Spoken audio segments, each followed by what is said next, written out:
The moment I answer one way, even if I state the fact, it becomes a headline affecting the sentiments. Stating facts for a minister is becoming a limiting factor. And if I don't say the facts, I will have Shrutijit write, the minister was evasive. So end of the day, I have no choice. I don't want to win in this situation, but can I last in this situation is what I'm looking at. We've seen, now I'll come to the matter of FPIs and FPI outflows and FDIs. FDI flows overall. We've seen for past several years now sustained FPI outflows, and we're more recently also seeing some weakness in FDI numbers.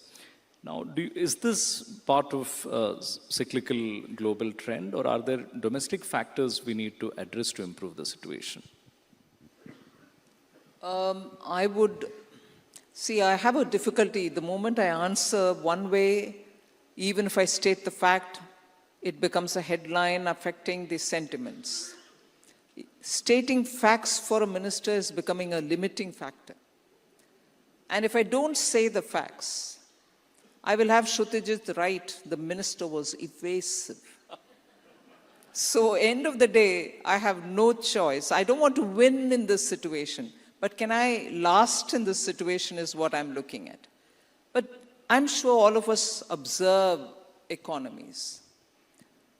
And once earlier when I had said, after all, when many of them book profits, they go out, oh my God, every authority in this world who had an access to a phone was telling the whole world, is this finance minister conscious of what is happening? It's going out. I mean, do I join this league to say, no, not that, but this? No. Every factor, profit booking or looking at global situation, global uncertainty, rupee-dollar exchange rate, everything will hold good when somebody wants to go out. And I'm not undermining the seriousness of the issue. I'm not saying I don't need the money. I don't need investments. I'm not saying that. First of all, sorry for a diversion. And look at, when you want to answer, you're padding yourself with so many riders and saying, don't take it like this, don't take it like that. I'm not saying this, but I'm saying, the world has become like that. You know, you're not allowed to say things without caveats added. But the fact remains that despite the fact that your fundamentals, your macroeconomic fundamentals remaining absolutely sound, and even now, just a week ago when World Bank and IMF came up with India's figures, they said we still continue to be the fastest growing economy. And that cannot be without basis. And even at that time, not one of the primary indicators that you picked up, your foreign exchange reserve, your inflation management, none of that is still worrisome. But despite that, yes, the funds are going out, the investment monies are going out. There are, I think I've said this earlier, there are more than just the commercial or the money market principles which govern flows, as it were. You tend to think if your macroeconomic fundamentals are fine, money will flow, and that's normal assumption. No, it doesn't. There are other considerations which are holding.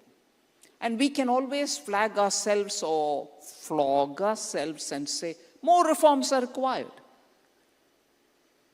We are ready. Prime Minister is always keen to say, go ahead with reforms. We need to be easier an economy for people to come and invest and operate, and manufacturers, MSME, everybody should have it easy so that they can function.